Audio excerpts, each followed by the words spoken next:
Assalamualaikum warahmatullahi wabarakatuh. Simkuring pada Ramadan Mubarak di kelas 10 MIPA 4 bakal ngadawikeun sajak anu judulnya Pasir Biru. Wilujeng nyakseni. Pasir biru, kampung endah anu aya di Rancakalong. Loba tetangkalan anu endah, pasawahan anu hejo subur taneuhna, jalan anu nanjak kacida waasna. Paninjauan nyaeta ciri khasna.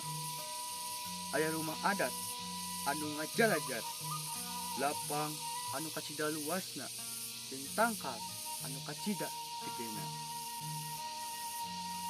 Imah-imah ngajalajat di sawah, walungan kacida gedena, patani matak bunga, masyarakatna seueur kenging hikmah.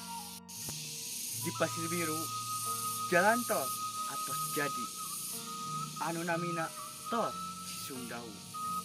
Eta jalan tol ngalewatan Pasir Biru anu baheulana ngan saukur pasawahan.